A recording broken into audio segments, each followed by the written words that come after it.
တိုင်းအဲ့ဒီ၄ဘက်ကိုဒီလိုမှတ်ထားပြီးတော့အဲ့ဒီအိန္ဒိယပြည်မှာဗျာမဏဝါဒအတ္တဝါဒလက်ခံတဲ့ပုဂ္ဂိုလ်တွေရဲ့အတ္တလက်ခံပုံလေးကိုနည်းနည်းလောက်ဒုပိသားကိုပြောကြအောင်ဆိုဘုရားရှင်ကိုတော်မြတ်ဓမ္မစကြာဒေသနာဟောပြီးတဲ့အခါကျတော့ဘုန်းကြီးတို့အနတ္တလက္ခဏာသုတ်တန်ကြီးဟောတယ်မဟုတ်လားအဲ့ဒီမှာယူပံဘိက္ခုအနတ္တဝေဒနာအနတ္တသင်ညာအနတ္တသင်္ခါရအနတ္တဝိညာဏအနတ္တဘိကဝေယတော်မြတ်အိုဇေသားတို့ယူပံယုတ်တရားကြီးသည်အနတ္တအတ္တမဟုတ်ဝေဒနာတရားသည်အနတ္တအတ္တမဟုတ်သင်ညာအနတ္တသင်္ခါရအနတ္တဝိညာဏအနတ္တယုတ်ဝေဒနာသင်ညာသင်္ခါရဝိညာဉ်ဆိုတဲ့တရား၅ပါးသည်အနတ္တတရားအတ္တမဟုတ်ဘူးလို့မြတ်စွာဘုရားမဟုတ်ဘူးလားဒီတော့ရင်အဲ့ဒီအနတ္တဝါဒကြီးကိုမြတ်စွာဘုရားသည်အတ္တဝါဒတဲမှာအပြင်းအထန်တကားတဲ့အလူအရဲ့ဖောက်ထွင်းပြီးတော့ဟောကြရတာသိလွယ်တယ်မမှတ်နဲ့ဒီတော့မြတ်စွာဘုရားရှင်ကိုတော်မြတ်အဲ့ဒီအနတ္တဝါဒကိုမဟောခင်တုန်းကထိုနယ်မြေမှာထိုအိန္ဒိယတိုင်းပြည်မှာပုဂ္ဂိုလ်တွေလက်ခံထားကြတဲ့အတ္တဝါဒတွေဟာတကားတဲ့ရှုပ်လို့ပွေလို့အများကြီးအဲ့ဒီအများကြီးတွေကဒုပိသသိလွယ်တဲ့အတ္တအကြောင်းလေးကိုနည်းနည်းပြောရမယ်ဆိုလို့ရှိရင်သူတို့အယူအဆအရာအတ္တ2မျိုးရှိဟောဒီကမ္ဘာလောကဓာတ်ဩကာသလောကကြီးနဲ့သတ္တလောကကြီးကိုဖန်ဆင်းတဲ့ဘယ်တော့မှမပြည့်မစည်းပဲနဲ့ကောင်းငင်မှာတည်ရှိနေသောအကြိအခဲအမြဲတည်တဲ့နေစာဒူဝသတ္တတသယံဝတိဣဒရနေမာနာကတ္တဆိုတဲ့ဂုံတုတွေနဲ့ပြည့်စုံသောမဟာတ္တမလို့ခေါ်တဲ့မဟာအတ္တကြီးတစ်ခုရှိ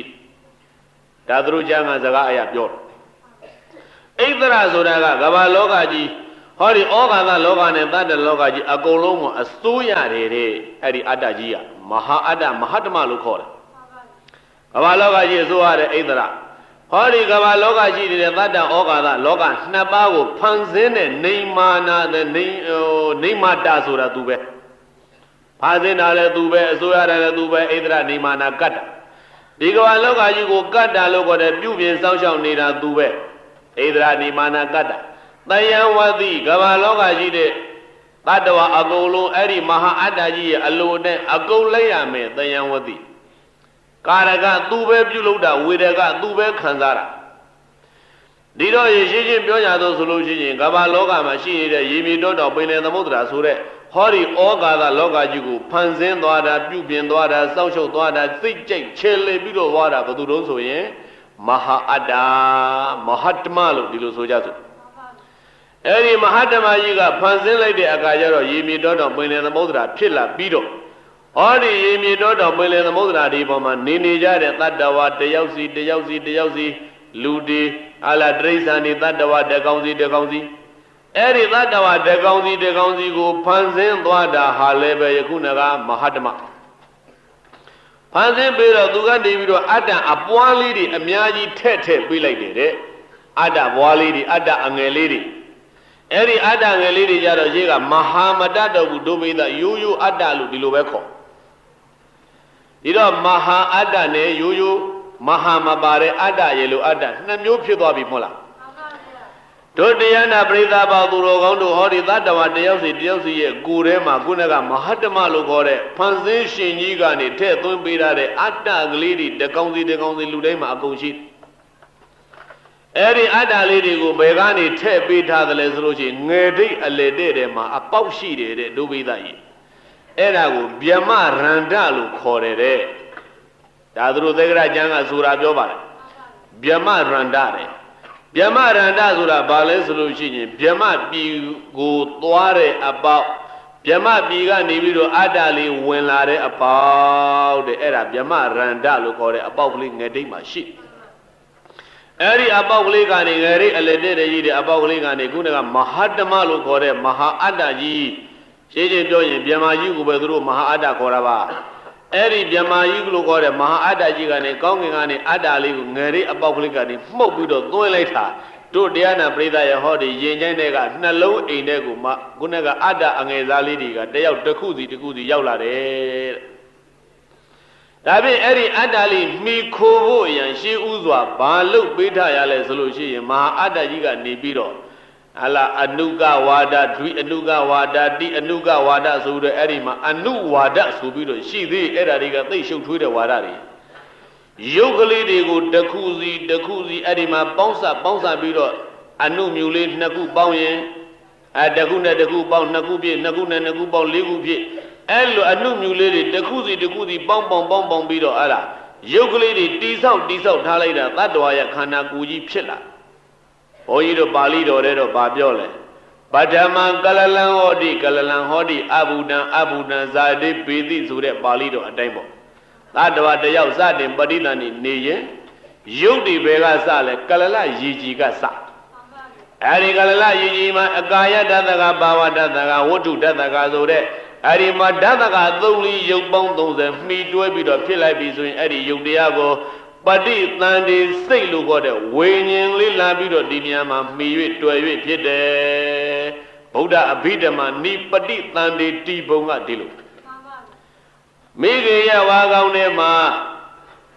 ခုနကကလလရေကြီးလို့ခေါ်တဲ့ဟဲ့လားအမြုပ်ကလေးတွေဖြစ်ပြီးတော့လာ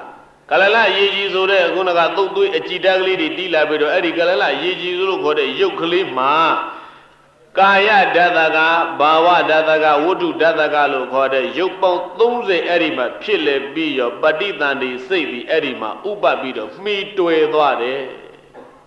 အဲ့ဒီကနေတပြည့်တဲ့ကလလရေကြီးကနေအမြုပ်ကနေသွေးကနေပြီးတော့သာတေကနေတပြည့်နဲ့ခဲမှာငါးပြတပြည့်ဖြစ်လာသတ္တဝါတယောက်ရုပ်နေနဲ့တွေ့ဒီမှာပေါ့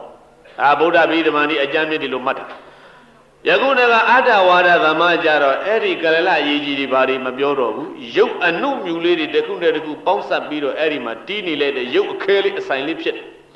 အဲ့လိုဖြစ်လာတဲ့အချိန်မိစရာတွဲစရာရပြီဆိုရင်မဟာအတ္တကနေပြီးတော့ခုနကအတ္တအငယ်လေးတွေကိုအကုန်လုံးကောင်းခုနကငယ်လေးအပေါက်ကနေမှုတ်ပြီးတော့သွင်းထည့်လိုက်တော့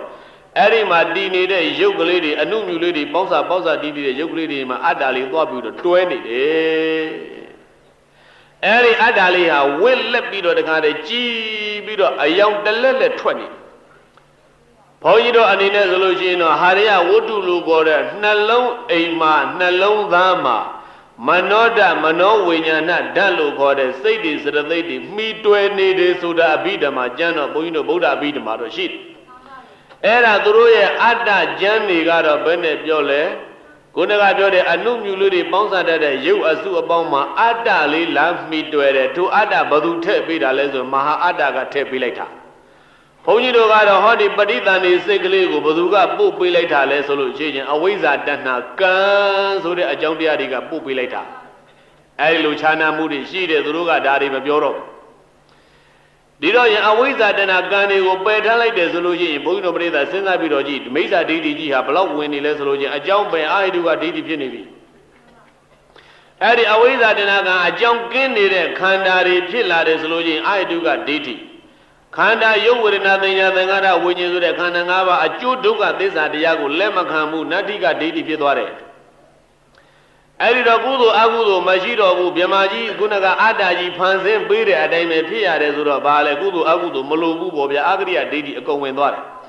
ဒါကြောင့်အတ္တဒိဋ္ဌိတစ်ခုတည်းကြံသောဒိဋ္ဌိအလုံးကိုပေါက်ပွားစေတယ်ဆိုတာဒုပိသဒီလိုမှတ်ဒီတော့ရင်အဲ့ဒီရုပ်တကလေးတွေတစ်ခုနဲ့တစ်ခုပေါင်းထားတဲ့အထဲမှာအတ္တလေးလာပြီးတော့ကပ်ပြီးလဲဆိုရဝက်လက်နေတာပဲအဲ့ဒီအတ္တလေးကရင်ကျိုက်နှလုံးအိမ်လို့ခေါ်တဲ့နေရာမှာတီးမိပြီးတော့နေတဲ့မျက်စိပေါက်ကကြည့်ခြင်းပြီးယူပါယုံနဲ့မျက်လုံးနဲ့ဆိုင်မိပြီဆိုရင်အဲ့ဒီနှလုံးအိမ်ကအတ္တလေးအပြင်ထွက်လာဘယ်ဒီအောင်ထွက်လာလဲမျက်စိပေါက်ရောက်အောင်ထွက်လာသူကလာကြည့်ဒါသနာကိစ္စလို့ခေါ်တယ်ကြည့်တဲ့မြင်တဲ့ကိစ္စကိုဘုန်းကြီးတို့စာထဲကတော့ဘသူကလှုပ်သွားတယ်လဲဆိုရင်ဝိညာဉ်ကလှုပ်သွားတယ်စက္ကုဝိညာဉ်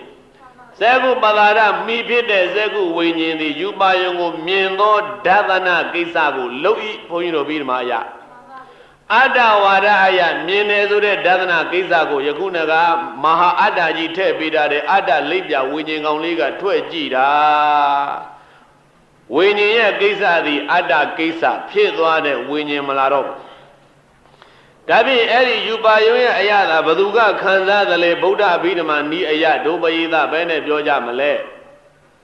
ယူပါယုံရဲ့အယတာကိုဘသူခံစားသလဲဆိုရင်ဘယ်နဲ့ပြောမလဲ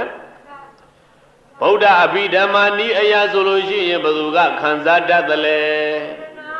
ဝေဒနာကခံစားတတ်တဲ့ဝေဒနာခံစားတဲ့ကိစ္စကိုအတ္တသမားတွေကအတ္တလေးကထွက်ပြီးတော့ခံစားတာအဲ့ဒီယူပါရဲ့လမနာသဘာဝနမကိုမှတ်သားတယ်ဆိုတာကပညာအတ္တသမားတွေကတော့သူတို့ရဲ့အတ္တကမှတ်သားတာသိတယ်ဆိုတာကဗုဒ္ဓအဘိဓမ္မာနိယဝိညာဉ်သူတို့ကတော့အတ္တကသိတာဒီလိုလုပ်ကြဒီတော့ယဒီသတ္တဝါတယောက်သိတယ်ဆိုတာဟာတခြားမဟုတ်ဘူးတဲ့အဲ့ဒီအနုမြူလေးတွေတခုနဲ့တခုပေါင်းစားတတ်တဲ့ရုပ်ကြီးပျက်စီးသွားတဲ့အချိန်မိခိုးစရာမရှိတော့တဲ့အတ္တကလေးတွေယခုနကငယ်ရိပ်အပေါက်ကနေပြန်ထွက်သွားပြီးတော့ဟိုးကောင်းငင်ဘုံကမဟာအတ္တကြီးနဲ့သွားပြန်ပေါင်းတယ်သူတို့ကဒီလိုလာတယ်ဒီတော့အဲ့ဒီအတ္တလေးသူတို့ကမပြည့်ဘူးနော်ဒီရုပ်ကြီးသာပြည့်သွားတာအတ္တပြည့်သေးသလားမပြည့်ဘူးတို့အတ္တသည်မပြည့်ပဲနဲ့ဒီတွေကထွက်သွားကောင်းကင်ဘုံမှာသွားနေတယ်ဆိုတဲ့နေဆံဒုဝသဗ္ဗတဝါဒအဲ့ဒါကဘုန်းကြီးပြောတာအမြတ်မြတ်နည်းနည်းပဲဓာတ်တဲ့ရှုပ်တွေ့ပူတဲ့အကြောင်းအရာတွေအများကြီးရှိသေးတယ်အဲ့ဒါလောက်စွဲလန်းနေတဲ့အတ္တဝါဒနေမြေမှာဘုရားရှင်ကိုတော်မြတ်ပွင့်တော်မူတဲ့အချိန်ယူပံဘိကဝေအနတ္တဘိကဝေယတော်မြတ်ဥจิตတော်ယူပံဖောက်ပြန်ပြည့်စည်တတ်ပါတယ်တဲ့ယုတ်တရားကြီးသည်အနတ္တအဲ့ဒီမင်းတို့ယူဆတဲ့အတ္တမဟုတ်ပါဘုရားကပြောင်းပြန်လှန်ပလိုက်တယ်ဝေဒနာဘိကဝေအနတ္တဘိကဝေသံသာရာဘိခန္ဓာရေးကိုတောက်တွေ့မျောမြင်စင်ကျင်တတ်ပါတယ်ဆိုတော့ယောဂီသူမြတ်တို့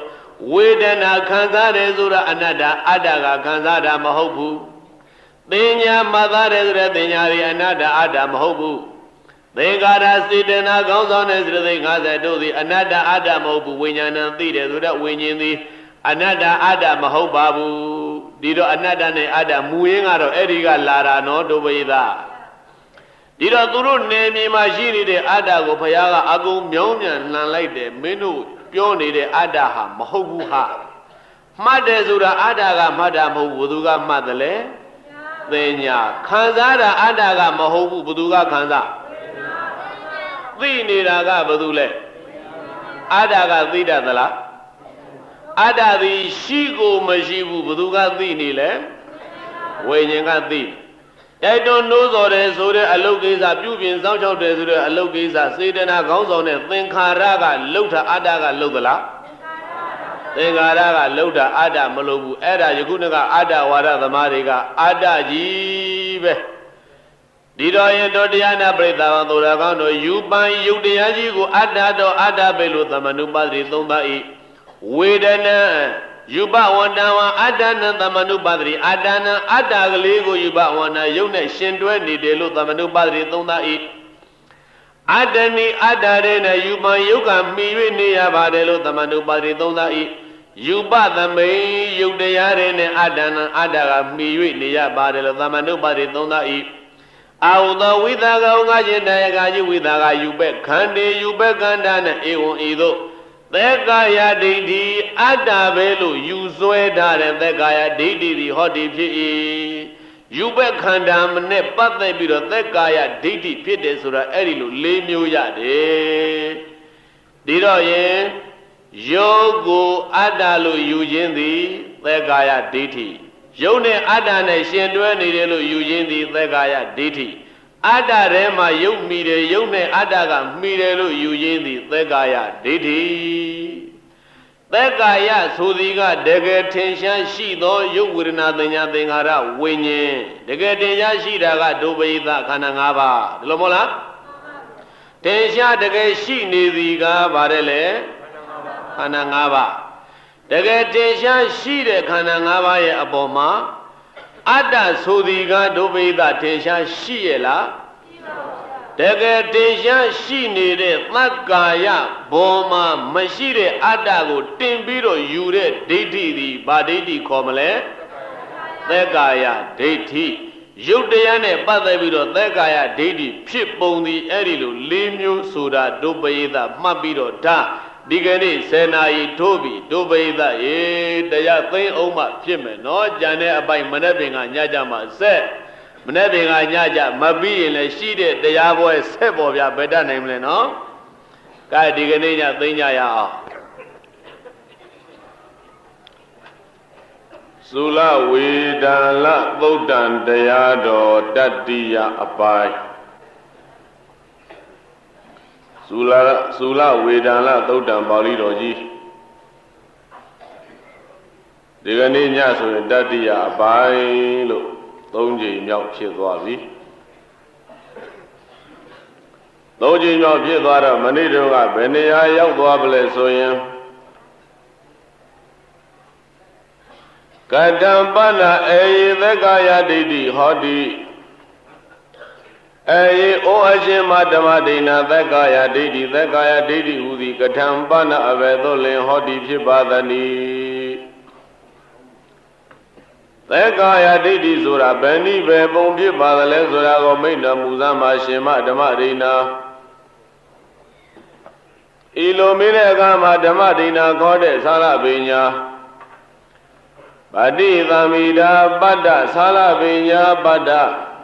Athadama Badi Labi Pita Muda Yana the Kenshin Dumyaji Pita Bikuni Maji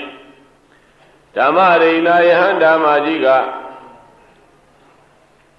Yuba Ada Dodhamanuba Tadi Yuba Wandawa Adana Adaniwa Ruba Ruba Dhamewa Adanam Auda Vidaka Ungaji Dayagaji Vidaka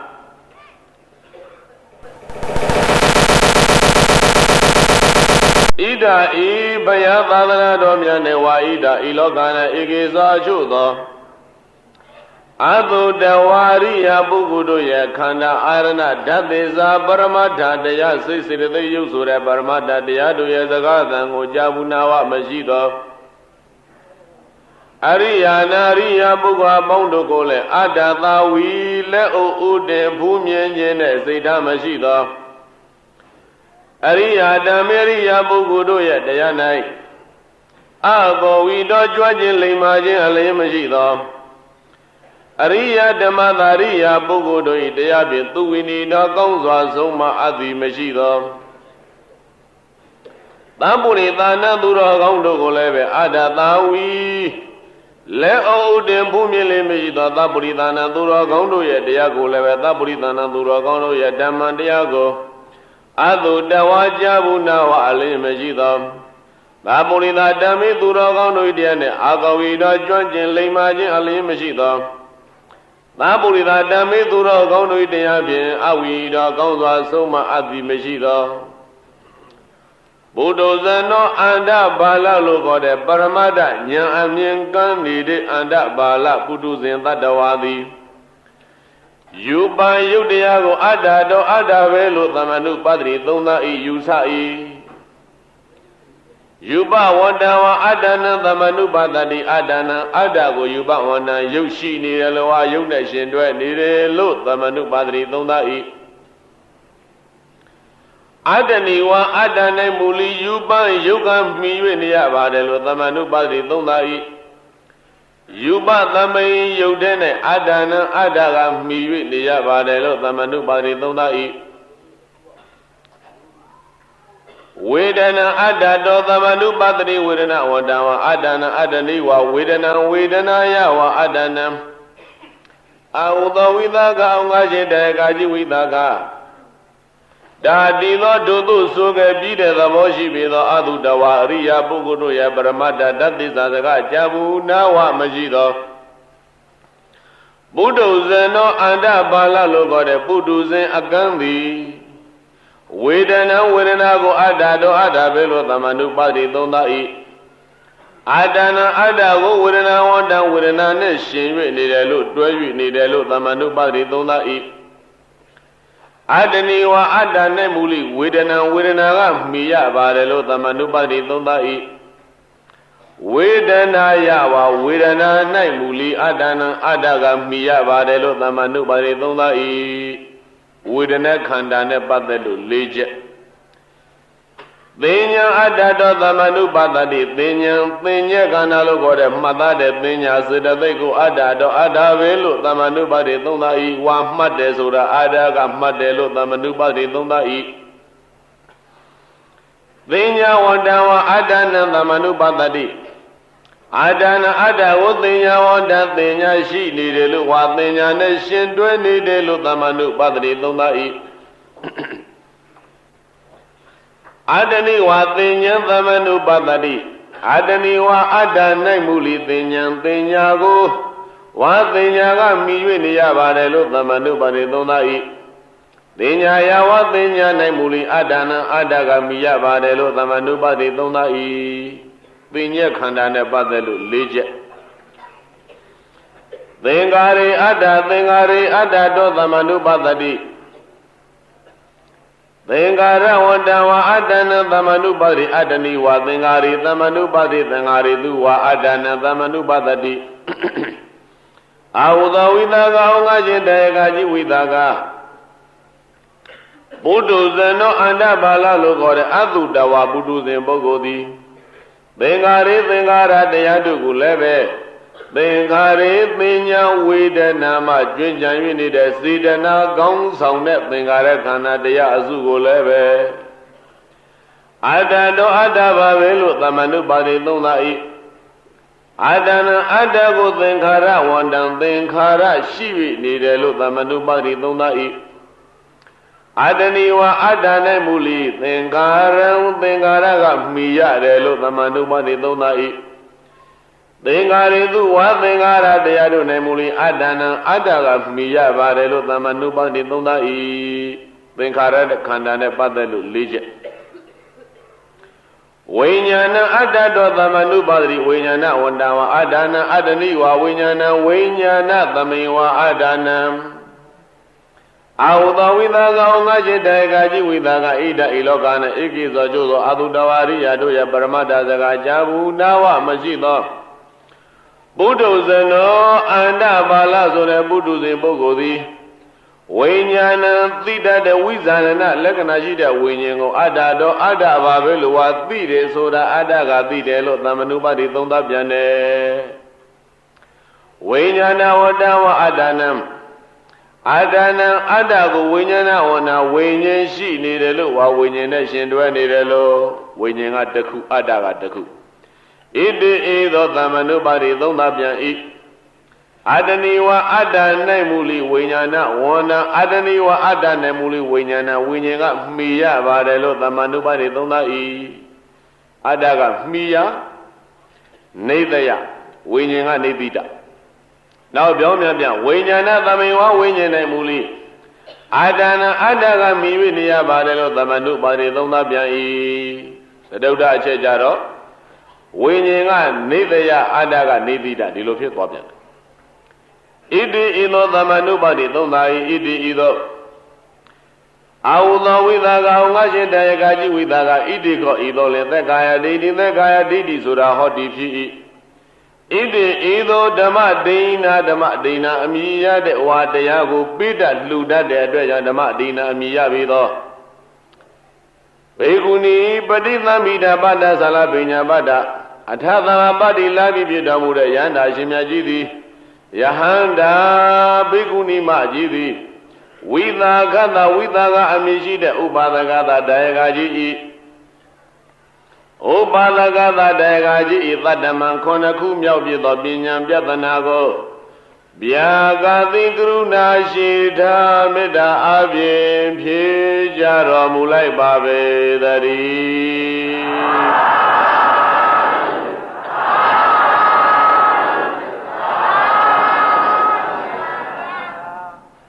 ခန္ဓာ၅ပါးကိုအတ္တဒိဋ္ဌိဖြစ်ပုံ20တနည်းပြောရင်ပါဠိတော်မူတိုင်းပြောရင်တော့ခန္ဓာ၅ပါးကိုသက်ကာယဒိဋ္ဌိဖြစ်ပုံ20အဲ့ဒါကိုသက်ကာယဒိဋ္ဌိ20ဆိုပြီးတော့ဘုန်းကြီးတို့ပါဠိတော်တွေထဲမှာဒီလိုဆိုထားဘုန်းကြီးတို့တရားဓမ္မတွေရဲ့နှုတ်ထဲမှာလည်းသက်ကာယဒိဋ္ဌိ20သက်ကာယဒိဋ္ဌိ20လို့ဒီလိုကြားဘူးနေတယ်သက်ကာယဒိဋ္ဌိ20ဘာကြောင့်ဖြစ်သလဲဆိုလို့ရှိရင်ကြံစတဲ့ပရိကပိတပုဂ္ဂိုလ်တို့ရဲ့အလိုဆန္ဒကွဲသည်အလျော်စွာဒီလိုရောက်ကွဲသွားဟောဒီခန္ဓာ၅ပါးကိုလက်မခံဘဲနဲ့အတ္တကြံတဲ့ပုဂ္ဂိုလ်တွေရှိတယ်။ဒါချို့ကြတော့ဘယ်လိုလဲခန္ဓာ၅ပါးတွေကဒစိတ္တိသလက်ခံတယ်ဒစိတ္တိသလက်မခံဘူး။ အဲ့လိုအမျိုးမျိုးကြံစပြီးတော့နေကြတယ်တချို့ကရုပ်ကိုတော့အတ္တယူထားလိုက်ပြီးတော့ဝေဒနာပညာသင်္ခါရဝိညာဉ်တို့ကြတော့အရှိလက်ခံတယ်ဒါလည်းတစ်မျိုးတချို့ဒိဋ္ဌိတွေကဘယ်လိုလဲဝေဒနာကိုတော့အတ္တလို့လှုပ်ထားလိုက်တယ်ရှင်းအောင်ပြောရင်ခံစားတယ်ဆိုတာအတ္တကခံစားတာမှတ်ထားတို့ဘာတို့ညာတို့ကြံတဲ့ဥစ္စာတွေကြတော့အကုန်လုံးသူ့စေတသိက်နဲ့သူ့ယုတ်နဲ့ဟလာသူ့စိတ်နဲ့သူ့ဟာသူဖြစ်ဒီလိုပေါ့ဒီတော့ရင်ခန္ဓာ၅ပါးကိုအမျိုးမျိုးလှည့်ပြီးတော့ကြံစကြတဲ့အတွေ့အကြုံပုဂ္ဂိုလ်20လောက်အကြံအစီတွေထွက်ပြီးတော့လာလိုက်တာဒီမှာဝါဒ20ဖြစ်လာအဲ့ဒါကိုသက္ကာယဒိဋ္ဌိ20ခေါ်တာဒိဋ္ဌိယပရိကပိဒဒိဋ္ဌိတွေအမျိုးမျိုးကြံဖို့အလုံးစမ်းကြည်တွေအတ္တဝါဒနဲ့ပတ်သက်ရင်ဘုန်းကြီးတို့တရားနာပရိသတ်အလုံးရှုပ်ထွေးတွေအတ္တကြံပုံကြံနည်းယူပုံယူနည်းအတ္တဒိဋ္ဌိဖြစ်ပုံဖြစ်နည်းဒီတော့အတ္တဒိဋ္ဌိနဲ့ပတ်သက်လို့မနေ့ကလည်းပဲအတော်တန်ပြောခဲ့ပါပြီဒီကနေ့လည်းပဲထပ်ပြီးတော့ဘုန်းကြီးတို့တရားနာပရိသတ်ကိုဘုန်းကြီးတို့လက်လန်းမိတဲ့ကျမ်းဂန်စာအုပ်တွေမှာရှာဖွေလို့ရသလောက်လေ့လာမှီသလောက်ထပ်ပြီးတော့ပြောကျင်သေးတယ်ပေါ့ဒါပြီးတော့ပြောကျင်သေးတော့ဘယ်ကျမ်းကအဆူအမိတ်တွေကိုဘုန်းကြီးတို့ဆိုပြောကျင်တုံးဆိုလို့ရှိရင်ရွှေကျင်ဤကာယဓမ္မသေနာပတိဖြစ်ခဲ့၍ဘဝနာကြောင့်ရွှေပြောင်းကြောင်းထိုင်ပြီးဖြစ်တော်မူတဲ့အဗျာရာမဆိုတော်ဘုရားရေးသွားတဲ့အဘိဓမ္နေသယအဲ့ဒီအဘိဓမ္နေသယမှာအတ္တဆိုတဲ့ပုဂ္ဂိုလ်ဖွင့်ဆိုတဲ့အခန်းမှာဆိုတော်ဘုရားတော်ကြည်ကြည်ပြန့်ပြန့်ကိုရေးထားကာယေစိတ်တေသဘာဝေသသောအတ္တပရမတ္တနိအနေကထဝတ်သေကကန္ဓမှာလည်းပဲအတ္တနဲ့ပတ်သက်လို့လာတယ်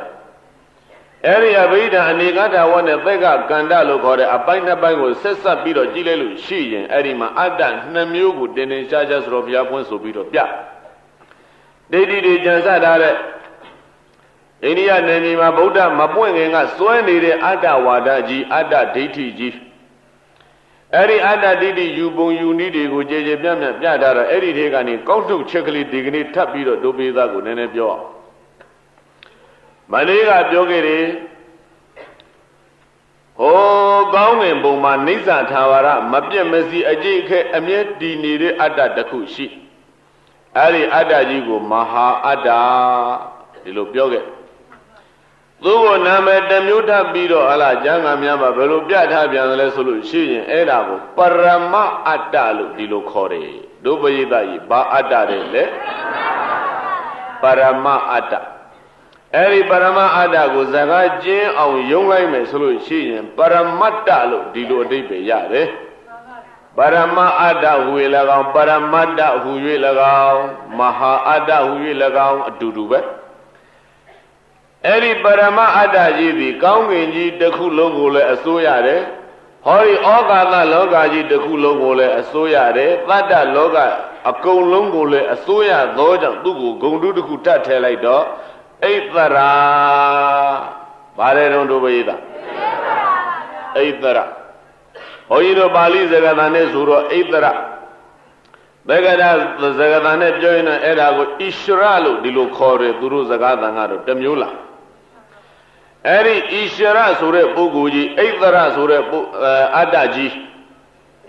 ပရမအတ္တလို့ခေါ်တဲ့အတ္တကြီးသည်နေစာဒူဝါသဗ္ဗတခိုင်မြဲတယ်ဖောက်ပြန်ခြင်းမရှိဘူးပျက်စီးခြင်းမရှိဘူးအော်ဒီလူခန္ဓာကိုယ်ကိုမမီပဲနဲ့ဒီအတဲ့ကောင်းကင်မှာသူဖြစ်တယ်သူကဒီလိုလားအဲ့ဒါကပရမအတ္တရဲ့သဘောဟောဒီကမ္ဘာလောကတဩကာသလောကသတ္တလောကအကုန်လုံးကိုထိုပရမအတ္တကြီးကဖန်ဆင်းတာအတ္တဝါဒလက်ကမှားတဲ့ပုဂ္ဂိုလ်တွေရဲ့စိတ်ကူးပေါ့ဒါကိုပလင်ဘုန်းကြီးတို့တီကအဆောင်ဆောင်မှလည်းပဲတော်ဖွင့်มาတဲ့ဝိသုဒ္ဓိမဲ့တီကာတို့ပါဏာသတီကာတို့ဘာဘာသဝသုတ်တံကိုဖွင့်တဲ့တီကာတို့မှလည်းလာတယ်ဘုန်းကြီးတို့သုတ်တနိဗ္ဗာန်တို့မှလည်းပြတီကာတွေကြတော့အတ္တအကြောင်းကတော်များများလာတယ်ဘုန်းကြီးတို့ပြီးမှတီကာမူလတီကာများလည်းလာဝိသုဒ္ဓိမဲ့မဟာတီကာကြီးဆိုလို့ရှိရင်တော်ကျေပြန့်ပြန့်ပြပါတယ်ဒီတော့အဲ့ဒီတဲကကောင်းစုချက်ကလေးပေါ့ဘာလို့ချက်ကလေးကိုပြောလိုက်တဲ့အခါကျတော့ယခုတို့တရားနာပရိသတ်နားလည်သွားတာကအကြည့်ရခဲ့အမြဲတည်းဘယ်တော့မှမပြည့်စည်ပဲနဲ့ကောင်းငင်မှာတည်ရှိနေသောပရမအတ္တကြီးတစ်ခုရှိတယ်လို့သူတို့ယူထားတယ် အဲဒီပရမအတ္တကြီးသည်ဒီဩကာသနဲ့တတ္တလောကနှစ်ခုလုံးကိုအစိုးရတဲ့အတွက်ကြောင့်သူ့ကိုဘာခေါ်လဲဆိုလို့ရှိရင်ဣတ္တရလို့ခေါ်တယ်သက္ကတဘာသာနဲ့ဆိုလို့ရှိရင်အဲ့ဒါကိုဣရှဝရလို့ခေါ်တယ်အလွန်အမျက်ဆုံးသောလွန်ကဲဆုံးသောအမျက်ဆုံးသောအလွန်ကဲဆုံးသောတကူအကြီးဆုံးသောအစင်အတန်အမြင့်ဆုံးသောအတ္တကြီးဖြစ်တဲ့အတွက်ကြောင့်သူ့ကိုပရမအတ္တဘာအတ္တပါလဲပရမအတ္တလောကကြီးကိုအစိုးရသူဖြစ်နေတဲ့အတွက်ကြောင့်သူ့ကိုဣတ္တရဟောဒီလောကကြီးတစ်ခုလုံးကိုသတ္တဩဃာသနှစ်ပါးကိုဖန်ဆင်းရှင်ကြီးဖြစ်နေတဲ့အတွက်ကြောင့်သူ့ကိုနေမာတာဖန်ဆင်းတယ်ဆိုတာသူပဲဒါပရမိတ္တရအမျက်ဆုံးအစိုးရသူဖြစ်နေတဲ့အတွက်ကြောင့်ပရမိတ္တရလို့လည်းထပ်ပြီးတော့ဂုံတူးပြောသေးတယ်ပရမေရှဝရလို့လည်းဒီလိုခေါ်ပေါ့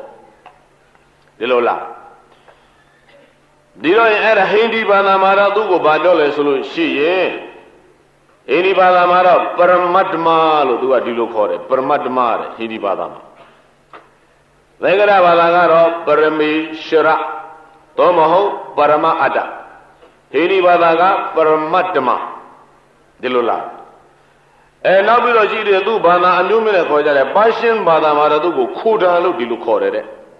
ဒါဆိုတော့ဘုရားကြီးတဲ့အဘိဓမ္မာနေတဲ့သေးကအစိုးအမိန့်ကိုဘုန်းကြီးပြောနေတာပါရှင်းဘာသာအပြင်ဒုပိသခိုဒါအာရဘီဘာသာကတော့ဘယ်နဲ့ခေါ်လဲဆိုလို့ရှိရင်အန်လာဟဆိုတာအဲ့ဒါသူပဲတဲ့ဖန်ဆင်းရှင်ကြီးဒီတော့ရင်သူ့ဘာသာနဲ့သူအဲ့ဒီကောလို့ခေါ်တဲ့အတ္တကိုပင်လေတခါတခါကျတော့သူတို့ကအတ္တကိုဆိုးလို့လည်းပဲ SOUL ဆိုးလို့ဒီလိုလည်းပဲရေးကြပြန်သေးတယ်ဒီတော့ရင်စကလုံးလေးတစ်လုံးနဲ့မူရင်းလာတာကတခုတည်းရဲ့သူတို့ကိုးကွယ်တဲ့ဘာသာနဲ့ကျမ်းကအမျိုးမျိုးပြောင်းသွားတဲ့အခါကျတော့အသုံးအနှုန်းတွေဟာတစ်မျိုးစီဖြစ်လာတယ်အတ္တဝါဒဟာဘလောက်ကျင့်ပြန့်ပြီးတော့ဘလောက်လောကကြီးမှာအခြေစိုက်ခိုင်မြဲနေတယ်ဆိုတာကိုဘုန်းကြီးတို့အဲ့ဒီမှာဒုတိယနာပရိသခမ်းမှန်းလို့ရဒီတော့ရင်အဲ့ဒီပရမအတ္တလို့ခေါ်တဲ့ပရမေရှဝရလို့ခေါ်တဲ့ပရမတ္တမလို့လည်းခေါ်တဲ့အာရဘီဘာသာအပြင်ပါတယ်အန်လာလို့ခေါ်တဲ့နောက်ပြီးတော့ပါရှင်းဘာသာအပြင်ခိုဒါလို့ခေါ်တဲ့ခရစ်ယာန်ဘာသာမှာတော့သူတို့ကို God လို့ခေါ်တဲ့အဲ့ဒီအတ္တကြီးဒီဟောဒီကမ္ဘာလောကအကုန်လုံးကိုသူဖန်ဆင်းတယ်သူပဲအစိုးရတယ်ဒါကြောင့်ပရမိတ္တရာတလောကလုံးကိုသူဒီအမြဲတမ်းပြုပြင်နေတဲ့အတွက်ကြောင့်သူကိုကတ္တာဣသရာနေမာနာကတ္တာပါဠိတော်တဲ့ဒီလိုလားယမသရသုတ်တန်ကြတော့ဒီအကြောင်းအရာတွေတော်တော်ပါတယ်ပေါ့ဗျဒီတော့ဣသရာဆိုတာလည်းသူပဲနေမာတာဆိုတာလည်းသူပဲကတ္တာဆိုတာလည်းသူပဲဒီတော့အဲ့ဒီပရမအတ္တလို့ခေါ်တဲ့ပုဂ္ဂိုလ်ကြီးကနေပြီးတော့ပရမအတ္တလို့ခေါ်တဲ့အတ္တကြီးကနေပြီးတော့ဟောဒီကမ္ဘာလောကမှာရှိနေတဲ့ရေမြေတော်ပင်လယ်သမုဒ္ဒရာဒီဟူသောဩဃာသကိုအကုန်ဖန်ဆင်းပြီးတော့ဒီဩဃာသပေါ်မှာရှိတဲ့တတ္တဝါဒီကိုလည်းပဲသူကပဲဖန်ဆင်းတယ်သူကပဲအစိုးရသူကဖန်ဆင်းလိုက်တော့တတ္တဝါတွေဖြစ်ပြီးတော့လာကြတယ်တတ္တဝါတွေဖြစ်ပုံတော့သူ့ဘာသာနဲ့သူအမျိုးမျိုးဖြစ်ကြတယ်အဲ့ဒါတွေတော့ဒုပိသအထူးပြောဖို့မလိုဘူးအလားသူတို့နီးနဲ့သူတို့တတ္တဝါဖြစ်ပုံနေအဲ့ဒါအာဒံတို့ဧဝတို့ဘာတို့ထားပါတော့အဲ့ဒါသူနီးနဲ့သူဖြစ်တာတွေမျိုးမျိုးရှိအဲ့ဒါသတ္တဝါတွေဖြစ်လာပြီဆိုလို့ရှိရင်ဟောဒီသတ္တဝါတွေရဲ့ခန္ဓာကိုယ်ထဲမှာတကလည်းအတ္တကိုယ်ွယ်လေးတွေသွင်းပြီးတော့ထည့်ပေးထားတယ်တဲ့ဘာမှလို့နားလဲအောင်ပြောရရင်ကိုယ်စလေအတ္တလက်အောက်ခံအတ္တကလေးတွေလို့ဆိုခြင်းဆိုပေါ့ပရမအတ္တလို့ခေါ်တဲ့အစိုးရသူပရမေရှဝရအာလာကိုဒါ God လို့ခေါ်တဲ့ကိုယ်လည်းကအတ္တကြီးကနေပြီးတော့သတ္တဝါတယောက်စီရဲ့ဟောဒီကိုယ်ထဲမှာအတ္တလေးတွေတစ်ခုစီထည့်ပေးထားတယ်ဟုတ်လား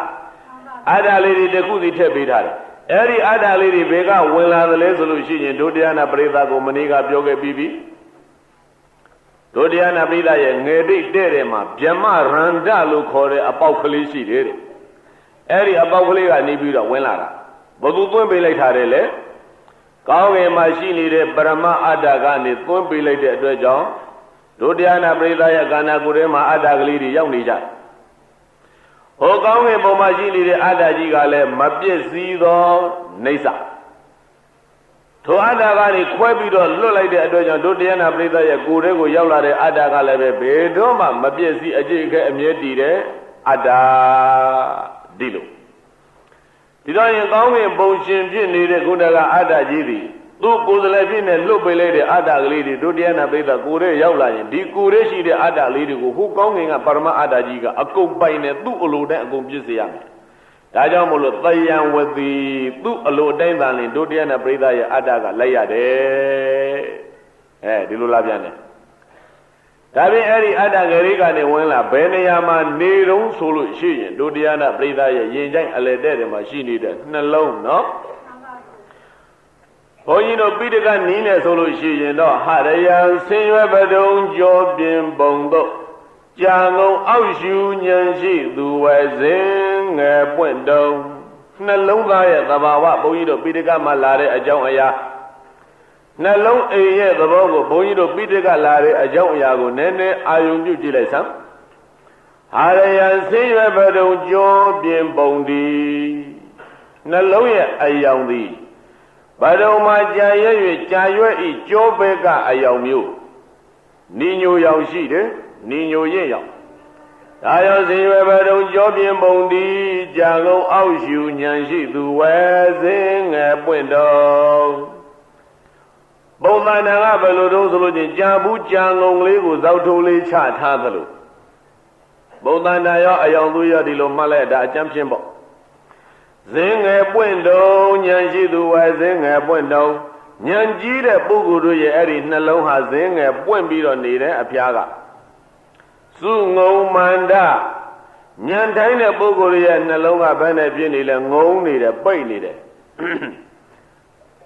အပတန်ရှင်တွင်သဘောဥနှစုတတ်မိနိရိယာကအပတန်ရှင်ထောကြဘူးလေးသောက်တို့ဆွဲထားသလိုပြင်းနေတဲ့နှလုံးရဲ့အပြင်ဘက်ပိုင်းဒီအလွန်တန့်ရှင်းတဲ့အတွင်းပိုင်းကသိပြီးတော့ယွန်ရှာပွဲကောင်းတယ်ဘယ်နဲ့လဲသဘုသီးတွေကသဘုဥများလို့ပဲအမြင်ကလေးတွေတကားတဲ့ရက်ကန်းရှက်သလိုရှုပ်ပြီးတော့နေတဲ့ထဲမှာအကျော်အမြင်လေးတွေအလွန်သိငယ်လာသောအကျော်မြင်လေးတွေရက်ကန်းရှက်သလိုရှုပ်ထွေးပြီးတော့နေတာသဘုဥလိုဖြစ်နေတယ်အဲ့ဒီသဘောဥလိုဖြစ်နေတဲ့ရက်ကန်းရှက်ထားတဲ့ကဲ့သို့အကျော်မြင်ကလေးတွေကိုအပြင်ကနေပြီးတော့နှလုံးသားလို့ခေါ်သွားတဲ့အရာဝတ္ထုကြီးကငုံပြီးတော့ရန်ထားတဲ့အဲ့ဒီအကျော်တွေဟာတကိုယ်လုံးပြန့်ပြီးတော့သွားတယ်အဲ့ဒါကိုခုနကအတ္တဝါဒလက်ခံမှားတဲ့ပုဂ္ဂိုလ်တွေကအဲ့ဒီမှာရှိနေတဲ့အကျော်တွေ92,000ရှိတယ်သူတို့အယူဆတကိုယ်လုံးအဲ့ဒီကနေအကျော်တွေအကုန်ဖြတ်ဒုတိယနာပရိသဗုဒ္ဓပိဋကတော်ဤအရာဆိုလို့ရှိရင်လည်းပဲအကျိုးတွေဟာနဲတာမဟုတ်ဘူးအဲ့ဒီမှာပဲလာပြီးတော့စုထိုအကြောင်းအရာတွေတော့ဘုန်းကြီးတို့ဒုတိယဂါရကံဟောတော့ကတော်တော်ကျေပြန့်ပြန့်ဟောတာပြီးပါပြီကြည့်ပါစေတော့အဲ့ဒီမှာကြည့်လိုက်စမ်းဆင်းရဲဘတော်ကြောပြင်းပုံဒီကြံကုန်အောက်ရှုဉဏ်ရှိသူဝဲစင်းငယ်ပွင့်တုံစုငုံမန္တအပတန်ရှင်တွင်သောပုဥနှစုတတ်မိအတွင်းမဲ့သဘောဥလို့အမြင်လေးတွေနဲ့အကျော်လေးတွေအခန်းလိုက်နေတော့အထဲမှာတွင်းကလေးရှိသေးတယ်အဲ့ဒီတွင်းကလေးဟာဘလောက်ကျေသလဲဆိုလို့ရှိရင်ပုံညက်သီးရှွန့်ပြောတဲ့ကိုထိုးပြီးတော့နှစ်လိုက်ပြီးတဲ့အခါအဲ့ဒီပုံညက်သီးလေးကိုထုတ်လိုက်ပုံညက်စီးလေးကိုထုတ်လိုက်ကြံခဲ့တဲ့တွင်းကလေးဟာဗျာတို့တရားနာပရိသတ်တင်ကြအောင်ပြောရရင်တလဲမှပတ်လေလောက်တော့ရှိလိမ့်မယ်ထင်တယ်ပေါ့တွင်းကလေးကြံခဲ့လေကွန်သီလုံးလေးကိုရှွန်းနဲ့ထိုးတလိုက်ပြီးတော့ကဆွဲပြီးတော့တုပ်လိုက်ကြည့်ကြံခဲ့တွင်းလေးဝိုင်းခွက်ကလေးကြံခဲ့အဲ့ဒီတွင်းကလေးပမာဏမျှရှိတယ်တဲ့နှလုံးသားရဲ့အတွင်းမှာတွင်းကလေးနဲ့ထိုတွင်းကလေးထဲမှာတကားတဲ့သွေးတွေနေတယ်အဲ့ဒီသွေးတွေဟာကမ္မဇတေဇောနဲ့ကမ္မဇဝါယောနှစ်ခုတို့ရဲ့တွန်းကန်အားဖြင့်တကူလုံးကိုသူတို့ပြန့်ပြီးတော့ပြေးသွားနေကြတယ်ဒါကြောင့်နသုတမိနိရိယာကအဲ့ဒီလိုတွင်ကလေးထဲမှာရှိနေတဲ့သွေးတွေတကိုယ်လုံးပြေးလွှားပြီးတော့နေတဲ့အခါမှာနသုတမိ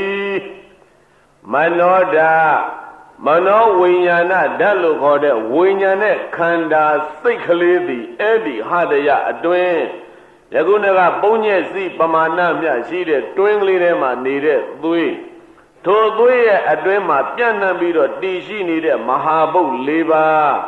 အဲ့ဒီမဟာဘုတ်၄ပါးပထဝီအာဘောတိဇောဝါယဆိုဓာတ်၄ပါးအဲ့ဒီမှာဗုဒ္ဓပိဋကတော်နိအယသိတတ်တယ်ဆိုတဲ့မနောဓမနောဝိညာဏစိတ်ဝိညာဉ်လေးအဲ့ဒီမှာမိတယ်ပိဋကတော်ကဒီလိုလား ဒါကြောင့်နှစ်စုတတ်မီနိရိယာကဒေါသမဲညာ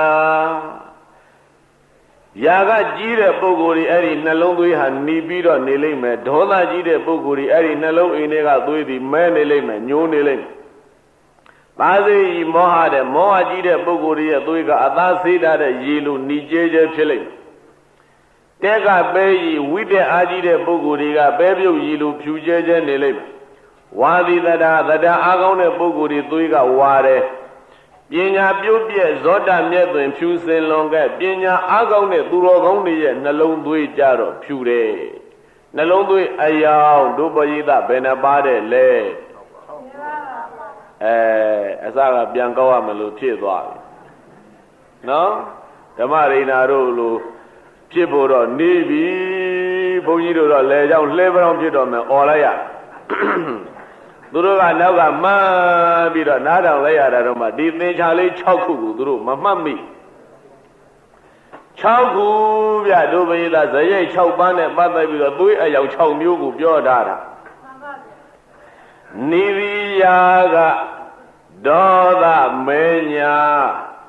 သာစီမောဟတက်ကပဲဤ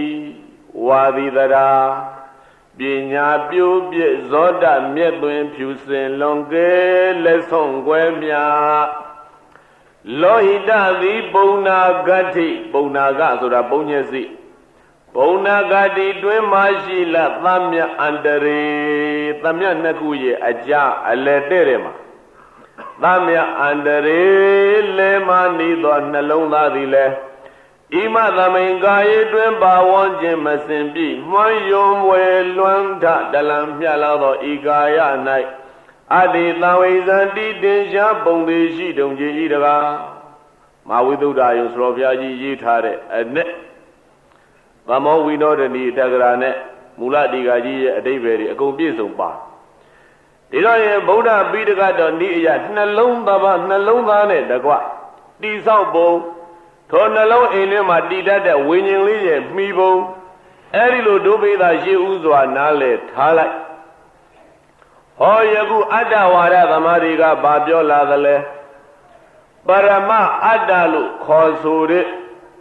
အိုကောင်းဝင်ပုံမှာဘယ်တော့မှရောက်နေမှမသိတဲ့အဲ့ဒီအတ္တကြီးကဟုတ်ကလားဘယ်တော့မှရောက်နေမှမသိဘူးအဲ့ဒီအတ္တကြီးဒီကဘာရင်မြေတော်တော်ပင်လယ်သမုဒ္ဒရာတွေမရှိခင်တည်းကကောင်းငင်မှာရှိနေတဲ့အတ္တကြီးသူကအဲ့ဒီအတ္တဟာဒီကဘာမြေပြင်နဲ့ပင်လယ်ရင်မြေတော်တော်သမုဒ္ဒရာတွေအကုန်ဖန်ဆင်းပြီးတော့တတ္တဝါတွေမရှိမဖြစ်သေးဘူးတတ္တဝါဖန်ဆင်းအောင်မှဖန်ဆင်းပြီးတော့တတ္တဝါတွေရဲ့ငယ်လေးကအပေါက်ကလေးကနေပြီးတော့အဲ့ဒီမှာဇီဝအတ္တဆိုပြီးတော့အတ္တငယ်ကလေးတွေပွင့်ထည့်လိုက်တယ်တဲ့ဒုပယိတဇီဝအတ္တတဲ့နောက်အတ္တတစ်မျိုးပေါ်လာဘာအတ္တတဲ့လဲကောင်းငင်ပုံမှာရှိနေတဲ့အတ္တကြီးကပရမအတ္တထိုပရမအတ္တကနေပြီးတော့ဒုတိယနာပရိသတ်ရဲ့ခေါင်းထဲကနေပြီးတော့ထည့်လိုက်တဲ့အတ္တကိုဘယ်နဲ့ခေါ်တယ်အတ္တဘယ်နှမျိုးရပါလဲဘာအတ္တတဲ့လဲပရမအတ္တရဲ့ဇီဝအတ္တရဲ့ဟုတ်ပြီဒီတော့ဇီဝအတ္တကဘယ်ရောက်လာသလဲဆိုလို့ရှိရင်တတ္တဝတယောက်စီရဲ့ကိုယ်ရဲကိုရောက်လာဇီဝအတ္တရဲ့မှီရသည်ဘသူလေဒုပယိတနားလေသွားပြီဟောဒီရုပ်တရားကြီးဟုတ်ပြီနော်ဇီဝအတ္တရဲ့မှီရသည်ဒီရုပ်တရားကြီးဒါကြောင့်ယူပဝန္တံဝါအတ္တနံအတ္တမှာရုပ်ရှိနေတယ်အတ္တသည်ရုပ်ကိုမှီးနေတယ်လို့တချို့ကဒီလိုကြံ့နေတယ်အဲ့ဒီအတ္တအကြောင်းပြောရင်ဘုန်းကြီးတို့က၄၅၆ညလောက်ပြောမှပိုကောင်းမှာဗျနော်သို့တော်လည်းပဲဒုဗိဒဒါလောက်ပြောတော့လည်းပဲဒုဗိဒမှတ်မိပါလားလို့ဆိုတော့ဘယ်လိုတော့ပြခဲ့ဂွေပြန်ဖွင့်တာတောင်မှဟလားမနေ့ကနားထောင်ယူရတရားတွေကနဲ့လိုက်တာဗျာရေထွက်တော့မှတာဖြစ်နေပြီဟဲ့လားအဲဒီလိုလည်းပဲကြားရနဲ့ပဲစီဒုတိယနာပရိသနဲ့တူးလေရေကောင်းရလေပဲမဟုတ်လားလို့အပေါ်ယံတူးဘယ်တော့မှရေကောင်းမရဘူးမှတ်ထားဒါကြောင့်မို့လို့ဘုန်းကြီးတို့ပါဠိတော်မူကတော့နဲ့ပဲရေထွက်အောင်ကိုနဲ့မယ်ဟုတ်တယ်မဟုတ်လားအားဒီရန်ကုန်သူရန်ကုန်သားတွေမညံ့ပါဘူးကျေးဇူးရင်ဒူးကြီးဆိုတော်ဘုရားရဲ့ပါဠိတော်တွေကိုအီးနေအောင်ဝနေအောင်နားထားတဲ့ပရိသတ်ဘုန်းကြီးတို့ရန်ကုန်မြို့ရောက်လာတာအခုလိုတွင်တွင်ကြဲကြဲဟောတာဘာမှကြာသေးတာမှမဟုတ်ဖဲ ဒါလောက်တော့ကျေးဇူးရင်လူကြီးဆိုတော်ဘုရားတို့ရဲ့ပါဠိတော်တွေကိုဤအောင်ဝအောင်နာထားတဲ့တိပိဋကသဆိုတော်ဘုရားကြီးတို့ရဲ့တရားတွေဤနေအောင်ဝနေအောင်နာထားတဲ့ပရိသတ်ကညီးမနေကြနဲ့ဒီတော့ရင်ကယခုအတ္တနှစ်ခုရပါပြီဇီဝအတ္တနဲ့ပရမအတ္တပရမအတ္တကဖန်ဆင်းတတ်တဲ့လူဖန်ဆင်းတတ်တဲ့ဖန်ဆင်းရှင်ဣဒရာနေမာနာကတ္တာသူကသူကိုနာမည်အမျိုးမျိုးပေးထားတဲ့ God လို့လည်းနာမည်ပေးတယ်ခိုရာလို့လည်းနာမည်ပေးတယ်အာလာလို့လည်းနာမည်ပေးတယ်ပရမေရှရလို့လည်းနာမည်ပေးတယ်ပရမတ္တမလို့လည်းခေါ်တဲ့ဟိန္ဒိကအဲ့လိုခေါ်ရင်တိုင်းခေါ်မူရင်းကတော့အဲ့ဒါအတ္တကြီးပဲအဲ့ဒီအတ္တကနေထည့်လိုက်တော့ဇီဝအတ္တရောက်လာပြီဝိညာဉ်တော်မှုတ်သွင်းလိုက်တယ်လို့ဆိုခြင်းဆိုအောင်ပေါ့ဗျာရှင်းအောင်ပြောရင်အဲ့ဒါအတ္တလိုက်တယ်မှုတ်သွင်းလိုက်တယ်ဘယ်ကနေမှုတ်သွင်းလဲကောင်းငယ်ရိတ်အလေတိတွေကနေမှုတ်ထည့်လိုက်အဲ့ဒီငယ်ရိတ်အလေတိတွေကနေအကျိုးကြီးတစ်ချောင်းသည်ယခုနကယင်ကြိုင်အလေတိတွေမှာနှလုံးဆိုတာခုနကဘုန်းကြီးပြောထားတယ်နော်အဲ့ဒီနှလုံးအိမ်တွင်းကိုသွားတဲ့ငယ်ရိတ်ကနေအကျိုးကြီးတစ်ချောင်းဟာတန်းပြီးတော့ဆင်းသွားတာရှိတယ်အဲ့ဒီအကျော်မကြီးကနေပြီးတော့ခုနကငယ်ရိတ်ကနေဝင်လာတဲ့ဗြဟ္မရန္တအပေါက်ကနေဝင်လာတဲ့အတ္တလေးဟာအဲ့ဒီအကျော်ကြီးကနေရှောက်ပြီးတော့ဆင်းသွားလိုက်တာနှလုံးအိမ်ရောက်ပြီဆိုတော့အဲ့ဒီမှာဝစ်နေရောတဲ့ဘယ်မှမပြေတော့ဘူးပုံသဏ္ဍာန်ပဲနဲ့လဲဆိုလို့ရှိရင်ပုံသဏ္ဍာန်မှာပြသေးတယ်အနုမြူကလေးလောက်ပဲရှိတယ်သေးသေးကလေးပဲသို့တော့သူ့ကိုသေးသေးချာချာမြင်အောင်ကြည့်လို့မြင်ကြပြီဆိုတဲ့အခါကျရင်ဘယ်နဲ့တွေ့ရမလဲဆိုရင်တဲ့ဘုန်းကြီးတို့မအူပွင့်လို့ပဲတဲ့အလေကောင်ကအဖူးကလေးလုံးလုံးလေးနဲ့အပြင်ဘက်ကအမြင်နဲ့တကားတဲ့ဝိဆန်နေဖြာပြီးတော့ပဝန်းကျင်ကိုထွက်နေတဲ့အလေမှာလုံးလုံးလေးအဲ့ဒီမအူပွင့်တန်တာအလေကောင်ကအနုမြူပမာဏကြီးတဲ့အတ္တကလေးပဝန်းကျင်ကနေအယောင်လေးဖြာပြီးတော့တလက်လက်ထွက်နေတာအဲ့ဒီနှလုံးအိမ်မှာတွေ့လိမ့်မယ်ဘုန်းကြီးတို့ဗုဒ္ဓပိဋကကတော့နှလုံးအိမ်မှာမနောတမနောဝိညာဏတတ်ဆိုတဲ့ဝိညာဉ်နဲ့ခန္ဓာမှီတယ်လို့ဆိုတယ်ယခုအတ္တဝါဒသမားကတော့အတ္တလေးလမ်းပြီးတော့မှီနေတယ်လို့ပြောထားပြီအဲဒီလိုဆိုရင်အတ္တဝါဒအကြောင်းနဲ့အနတ္တဝါဒဒုပိသတော်တော်လေးနားရှင်းလာလိမ့်မယ်ထင်တယ်အဲဒီလိုမှီနေတဲ့ဇီဝအတ္တဟာခံစားတာလေဝေဒကဆိုတာလဲသူပဲခံစားတတ်တဲ့ဝေဒကဘယ်သူလဲလို့ဆိုလို့ရှိရင်အဲ့ဒီအတ္တလေးကခံစားတယ်သင်ညကဆိုပြီးတော့မှတ်သားတယ်ဆိုတာလဲဘယ်သူလဲဆိုရင်သူပဲဟုတ်ပလားဝိဇာဏနာလက္ခဏာရှိတဲ့ဝိညာဉ်သိတယ်လို့ဘုန်းကြီးတို့ပါဠိပိဋကကတော့ဝိညာဉ်ကသိတယ်လို့ဆိုတယ်သူကတော့အတ္တဝါဒသမားကတော့ဘာတော့လဲသိတယ်ဆိုတာလဲအဲ့ဒီအတ္တကလေးကသိတာဟောယောဝေဒနာသင်ညာသင်္ခါရဝိညာဉ်ဆိုတဲ့ခန္ဓာ၅ပါးကိုပြောင်းပြန်လိုက်တဲ့အခါကျတော့အဲ့ဒီဟရိယဝတ္ထုနှလုံးအိမ်မှာလာကိန်းနေတဲ့အတ္တလေးကခံစားတာသူကပဲမှတ်သားတာသူကပဲသိတာသူကပဲစေတနာကောင်းဆောင်တဲ့သင်္ခါရခန္ဓာတွေရဲ့ပြုပြင်တယ်ဆိုတဲ့အလုပ်ကိစ္စပြုတယ်ဆိုတဲ့ကာရကအလုပ်ကိစ္စကိုဒီအတ္တကပဲလုပ်တယ်ဟောဒီလိုလားအဲ့ဒါပဲအတ္တလဲဆိုလို့ရှိရင်ဇီဝအတ္တဒုပိသဘာအတ္တသူသည်အသက်ရှိတယ်ရှင်းနေတယ်အမြဲတမ်းရှင်သန်နေတယ်အသက်ရှိနေတယ်ရှင်သန်နေတယ်သတ္တဝါတယောက်ရှင်သန်နေတယ်ဆိုတာဘာကြောင့်ရှင်နေရသန်နေရတာလဲ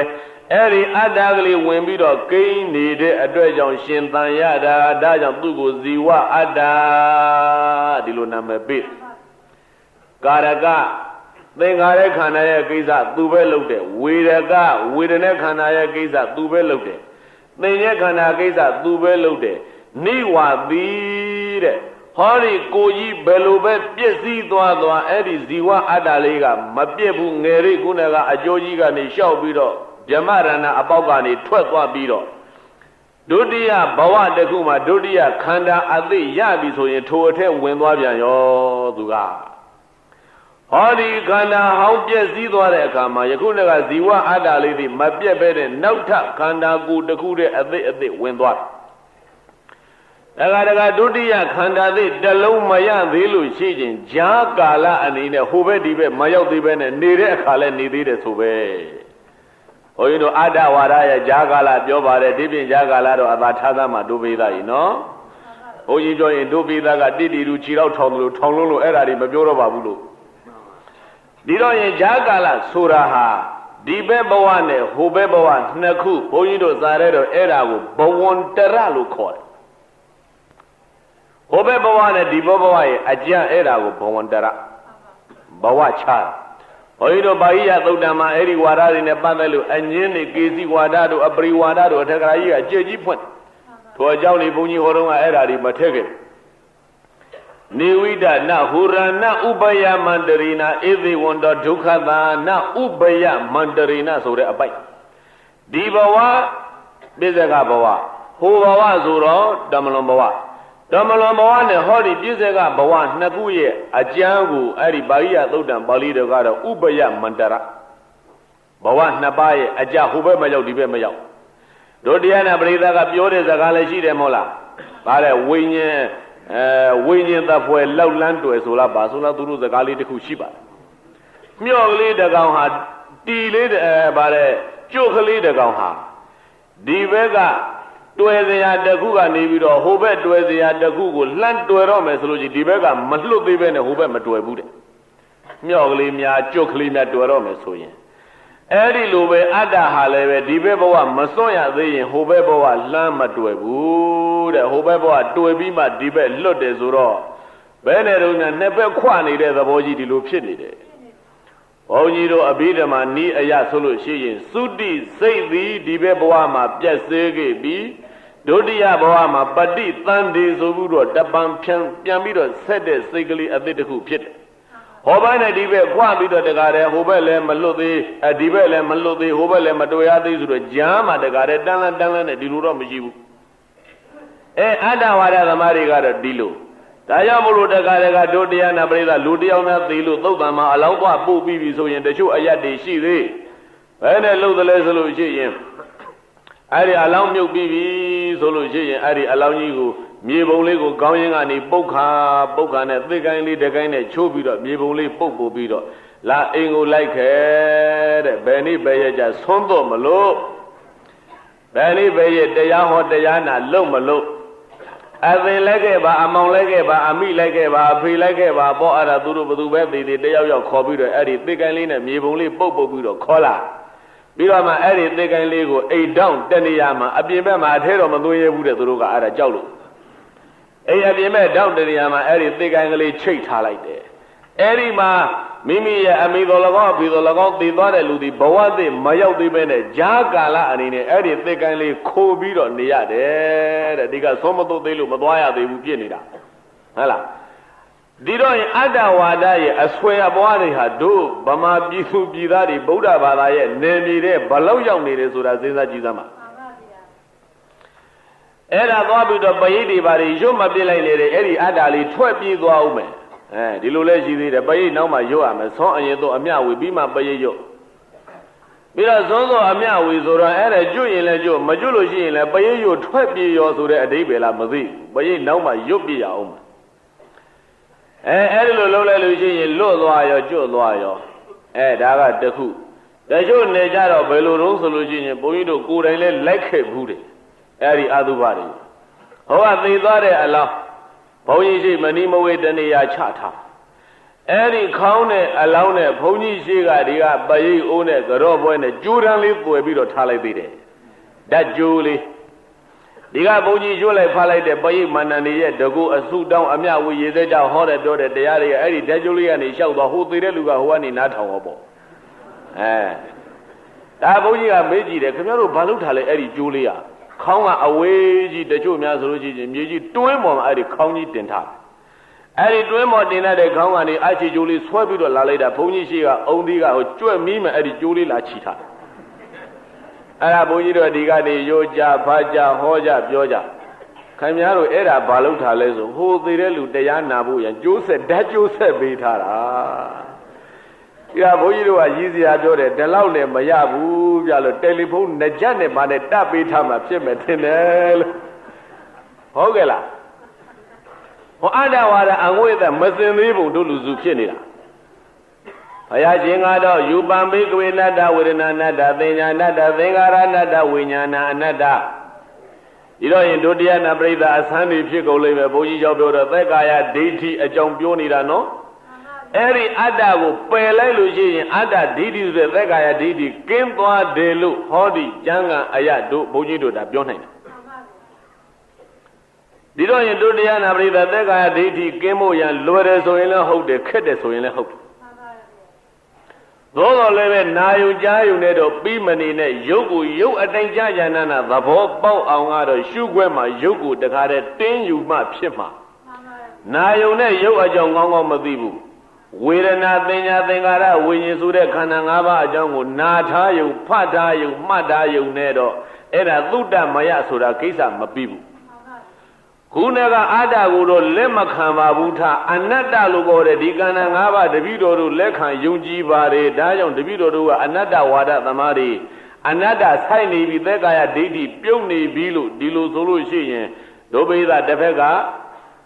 သက်္ကာယဒိဋ္ဌိပြုတ်ဖို့ဘာခက်တယ်လဲကွာဒီလိုဖြစ်လာလိမ့်မယ်